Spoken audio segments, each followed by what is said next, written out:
Hey, what's up friends and fellow art lovers and artists? I'm Traci L. Turner, and this is part 2 of the introduction to this video series that is following the exercises of this book here, How to See Color and Paint It. So to give a little bit of a background, if you are brand new, I saw another artist on Instagram go through these exercises late 2018 or so, and I became inspired to follow the exercise myself and share with all of you. So let's get into it. The reason that I broke up the intro into 2 different videos was, one, I want to try to keep the videos in this series relatively short, but also the pre-exercises to the main projects of the book are a little bit, are 2 different projects basically. So I wanted to break that down and also use this video as a chance to share with you the materials and kind of go through each of those things. So yeah. Alright, so speaking of materials, let's just kind of go into that. Since these are meant to be exercises, I've just been using canvas paper. That is it. This is I think 9 by 12. Is that what that says on there? Yeah. I've been using 9 by 12 sheets. I think the book mentioned possibly using 12 by 16, but it really doesn't matter. I mean, whatever is comfortable for you to work with. This is, I mean, a really comfortable size for me. My studio is not super big, and I don't want to waste practice paints on working on much bigger work. So this works for me. I've been taping each sheet to just this piece of cardboard that I have. You really don't need to go all out for this. You can work flat, you can work on, you can work with an easel, a table easel, a stand-up easel, whatever works best for you and whatever your setup is in your home and or studio. So yeah, that's just the gist of that. They're not meant to be works of art, these pieces. I mean, if you end up with something super great that you want to sell or give to someone, awesome. But these are just meant to be just straight up technical painting exercises. So I wouldn't go all out with getting a whole bunch of high-end materials at all. Speaking of high-end materials, as a painter, specifically oil painter, oil paint is what the book recommends. I mean, I would just kind of go with that. Luckily, I'm already an oil painter, so that wasn't a big ask for me. But I'm sure if you're an acrylic painter, you can probably just find these same colors just as well, and you'll end up with similar results. So let's go into these paints. I bought student grade paints, meaning they're cheaper oil paints. Again, do not go all out with purchasing really high-end oil paints. As you know, those shits are expensive as fuck, and it's not worth buying those things if they're just meant to be throwaway exercises anyway. So, alright, the color palette. White. Just titanium white. I got most of these in the Winton brand, which is Winsor & Newton's student grade, aka cheaper brand. What that means, I'll just go ahead and say what a student grade paint is in comparison to something that's more expensive. Because I mean, you'll look at these colors, and if you see this and you compare them with higher end stuff, to an untrained eye, you might not really know the difference.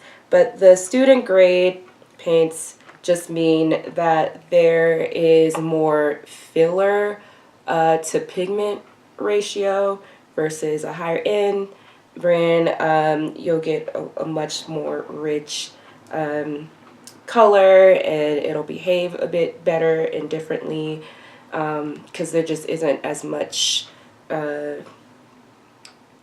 binder or filler with in relation to the pigment that is included in the paint. So that's what student grade paints are. Second color, this is Alizarin Crimson. Pthalo Blue, which I honestly did not know existed. Cadmium Yellow Pale. I got the Cadmium Yellow Pale hue. It is a little bit cheaper than just getting a straight up Cadmium Yellow Pale. Cadmium Red Light. And this is Gamblin. This is a Gamblin brand. I use those a lot. I think this is a newer brand, I think. I never used the 1980 series. I'm thinking it's their cheaper brand. Don't know. Cadmium Orange hue. Again, I mean, the book suggested just straight up cadmium orange, but cadmiums are so expensive, so I got the hue to save a little bit of money there. And again, the difference is just what they put in it to bind the pigment to make the paint. Ultramarine Blue. This is Grumbacher. And Pthalo Green.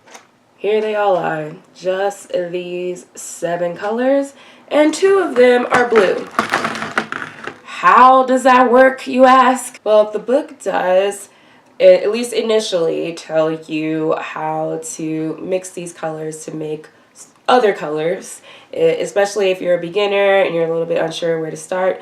With the color wheel exercise, it definitely breaks down how much to mix per color to get the fundamentals in the color wheel, and from there you kind of will just be on your own. Next on the supplies list, these palette knives. This is all that you're required to use. You can't get any more stripped down than this. I think beyond that you'll be using your fingers. So the point of this book is to get you very familiar with chroma, color, the way it interacts, the way these colors mix together, the way that you observe color and how they react to each other based on what color is next to it, or shadows or lighting or whatever. It's definitely a book that is meant to get you to just dump whatever you thought you knew about color and color mixing and really get you to hone in on it. So, palette knives. The book only suggested 2. I'm going to try to finish this whole book by using just these 2, but I'll explain the difference. So you see, this one is just a straight knife. This is a really good tool for picking up color, mixing color. That's kind of about it. I mean, I'm sure you can probably use it to paint as well, but it's not as easy, or it's like, let me just show you this. So this one has that kind of dip there, and so this is the type of knife that is good for painting, because this little dip allows a little bit of leverage and it keeps your hand from scraping the surface and all of that. So this is all you're required to use, just these 2 little tools. Now, if you would like to use different palette knives or painting knives, I'm sure that's probably fine. I'll show you an example of another one. This is another type of painting knife, as a different shape, very, very pointy end there, which is good for details. From my cursory glance at looking at the project of the book, you won't really need anything like this. It seems like really these 2 are all you need, because you'll be working with a lot of just very flat areas of color. It's not meant to be doing a lot of detailing or rendering of your still life. So that is that. Okay, so with the materials out of the way, let's revisit the very first pre-exercise to the main projects, which is the color wheel. So, okay, it is dry. So, taking what we've done, sorry, I'm still working on displaying things. So, taking what we've learned and done from this exercise, the next bit is actually mixing those fundamentals together and seeing what that looks like, seeing how they interact, and showing what kind of range of colors you can get from the paints that I showed you earlier. So from these colors, we get this grid of colors here. So this grid is all of, well, not all, but possibilities of colors you can get by mixing the complementaries together. So these are really just kind of grayed down, muddy. Sorry about the glare. I will show a an actual picture of this.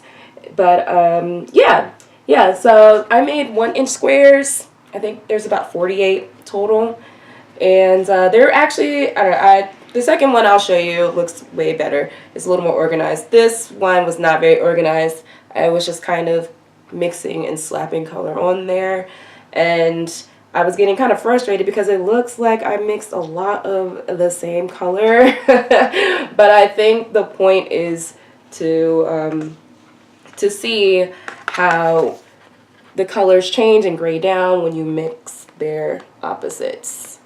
So that's what this grid is about. It was kind of fun. Didn't really have to think about it, just mixing and putting it on together. I think the hardest part really was trying to keep colors from bleeding together, or smudging together, which I really didn't do that great of a job. As you can see, I kind of messed up on some of, oh yeah, here's a big splatter right there. That's I think that's because I accidentally smeared it on my jacket. The woes of being an oil painter. That's another thing. If you are not used to painting with oils, just know that it takes a long time for them shits to dry. So once you're done, set it and forget it. Just don't touch it. Keep shit away from it. It's going to take a long time for it to dry. Some of these colors, I did this maybe about a week and a half ago, and some of these colors are still very wet. And I realized that this morning, which is why there's a big smear on a couple of these. And I think it's taking so long because I used the paint so thickly. It takes a while. The next grid I'll show you though is way cleaner, way prettier. And these are just the colors, the same colors from our color wheel, mixed with different percentages of whites. And again, I will show just a separate photo of what this looks like, just so you can have a much better view. But yeah, this is pretty much it. It's a little more, it's a little better organized than the other than the other sheet. Those are pretty much the introductory exercises. Color wheel, mixing the complements of the color wheel, and mixing each color with different degrees of white. And again, my impression of what this is supposed to show us is that to get really comfortable with color, to get comfortable with mixing it, to get comfortable with using the palette knife, which can be a task if all you ever use are paint brushes. They don't hold paint the same at all. You have to constantly wipe it down to make sure you're not muddying colors or accidentally mixing colors that you shouldn't be mixing. So you're also going to need a lot of toilet paper, no, paper towels or toilet paper, whatever you got, but paper towels. I use the Viva towels. I think Kleenex brand makes them. the Viva paper towels. They're a little more pricey, a little more bougie, but they're really good for painting. As a bonus show and tell, let me show you what my paint palette looks like. Alright, so this is the way my palette was set up. Again, forgive me, I'm still learning how to hold stuff up. I'll also show a picture of this as well. But yeah, so this is the end result of me mixing those tints. So all of these colors started out as colors from the color wheel, and then the whole space was me mixing white, different degrees of white with each of these colors to complete the exercise. And as you can tell, I was starting to run out of room. And a part of that is because of the palette knife, and it just covers so much real estate on the palette. And if you're trying to keep the pigments separated so you're not, again, accidentally mixing colors you don't want to mix, I mean, it just, I don't know, you're just kind of going in there like a surgeon for real, just trying to make sure that you're not kind of cross-contaminating your colors. So that has been a major challenge for me so far, especially with dealing with so many colors at once.